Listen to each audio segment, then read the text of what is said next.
আসসালামু আলাইকুম ওয়া রাহমাতুল্লাহি ওয়া বারাকাতুহু। আশা করি সকলেই ভালো আছেন।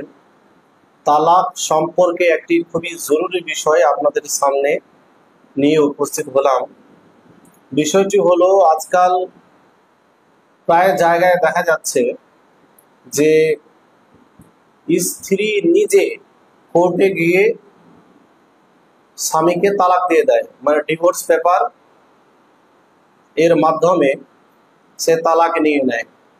স্বামীর বাড়িতে অনেক সময় ডিভোর্স পেপার পাঠিয়ে দেয়, অনেক সময় পাঠায় না, কোর্টে গিয়ে শুধুমাত্র তালাক দিয়ে দেয় এবং ওই স্ত্রী অন্য কোনো ছেলেকে নিয়ে পালিয়ে যায়, অন্য কোনো ছেলের সঙ্গে বিবাহ করে নেয়। এবার প্রশ্ন জাগে এই যে স্বামী ডিভোর্স দেয়নি, স্বামী তালাক দেয়নি, কিন্তু স্ত্রী কোর্টে গিয়ে স্বামীকে তালাক দিয়েছে, ডিভোর্স পেপার পাঠিয়ে দিয়েছে, এবার অন্য জায়গাতে সে আবার বিয়েও করে নিয়েছে।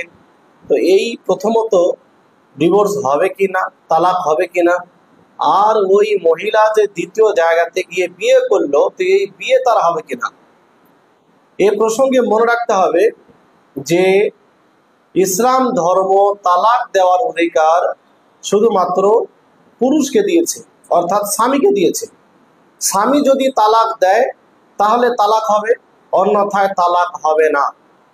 স্ত্রীর কাছে তালাক দেওয়ার অধিকারই নেই।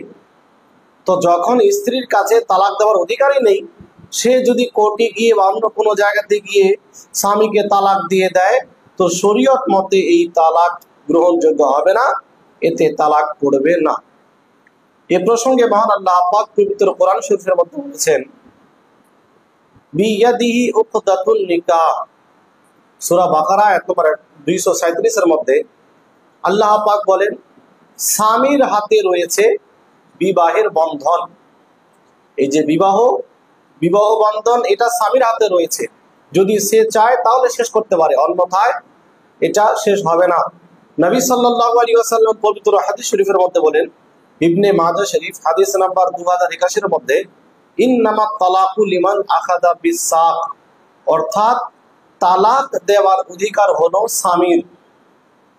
তো কোরআন এবং হাদিস উভয় জায়গায় বলা হচ্ছে যে তালাক দেওয়ার অধিকার হলো স্বামীর, স্ত্রীর নয়। তো যখন স্ত্রীর নিকটে তালাক দেওয়ার অধিকারই নেই, তো তালাক সে কিসের ভিত্তিতে দিবে? এ প্রসঙ্গে হুজুর আলা হযরত রাদিয়াল্লাহু তাআলা আনহু বলেন, ফাতাওয়া রাজবিয়া শরীফের মধ্যে 11তম খণ্ড পেজ নম্বর 665 এবং 666 মধ্যে, তালাক দেওয়া মহিলার অধিকারই নেই, সে তালাক দিতে পারবে না, তার তালাক দেওয়ায় তালাক পড়ে না। অনুরূপভাবে হুজুর ফকিহ মিল্লাত রাহমাতুল্লাহি তাআলা আলাইহি বলেন, কোর্ট থেকে তালাক নেওয়া বেকার, শরীয়ত অনুযায়ী কোনো মতেই গ্রহণযোগ্য নয়। তালাক দেওয়ার অধিকার হলো স্বামীর, কোর্টের নয়। ফাতাওয়া ফয়জুর রসুল 2য় খণ্ড পেজ নম্বর 132। তো এ থেকে সুস্পষ্টভাবে আমরা বুঝতে পারলাম যে তালাক দেওয়ার অধিকার হলো স্বামীর। যদি সে তালাক দেয় তাহলে তালাক হবে, অন্যথায় তালাক হবে না। তো যেহেতু শরীয়ত মতে, ইসলাম ধর্মের আইন অনুযায়ী স্ত্রী তালাক দিলে তালাক হবে না, সুতরাং এই যে কোর্টে গিয়ে স্ত্রী তালাক দিয়েছে, ডিভোর্স পেপার স্বামীর বাড়িতে পাঠিয়ে দিয়েছে, স্বামী এখনো অবধি মৌখিকভাবে অথবা লিখিতভাবে তালাক দেয়নি, তাহলে তালাক অর্পিত হবে না। যখন তালাক হবে না, তাহলে ওই মহিলা যে অন্য কোনো পুরুষকে বিবাহ করলো, এই বিবাহ হবে না, এই বিবাহ সম্পূর্ণভাবে বাতিল হবে। কেননা যে মহিলার অলরেডি স্বামী আছে, তার স্বামী তাকে তালাক দেয়নি, সে ইন্তেকাল করেনি, জীবিত আছে, এই রকম মহিলাকে বিবাহ করা হলো ইসলামের মধ্যে হারাম। ওই মহিলার সঙ্গে বিবাহ করলে বিবাহ হবে না। এ প্রসঙ্গে আল্লাহ পাক সূরা নিসা আয়াত নম্বর 24 এর মধ্যে বলেছেন, ওয়াল মুহসানাতু মিনান নিসা, অর্থাৎ সধবা নারীরা হলো হারাম, তাদের বিবাহ করা চলবে না। যেই মহিলার স্বামী বেঁচে আছে, তাকে এখনো তালাক দেয়নি, এই রকম নারীকে, এই রকম মহিলাকে বিবাহ করা হারাম। তো যখন কোরআন বলছে এই রকম মহিলাকে বিবাহ করা হারাম, তো কোনো পুরুষ যদি ওই নারীকে বিবাহ করে, তার বিবাহ হবে না। সে যদি তার সঙ্গেই সংসার করে তো সারা জীবন জিনা ব্যভিচার হবে।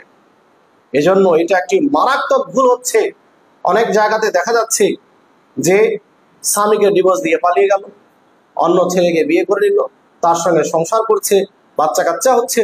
তো এই যে সমস্ত বিষয়, এগুলো টোটালি জেনা হবে, ব্যভিচার হবে সারা জীবন।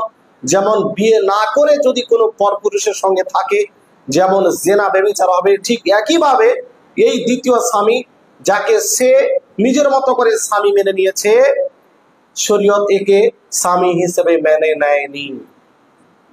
এজন্য আমাদের সকলকে সর্বপ্রথম শরীয়তের জ্ঞান অর্জন করতে হবে যে যদি কোনো মহিলা তালাক নিতে চায় তাহলে স্বামীকে বলতে হবে।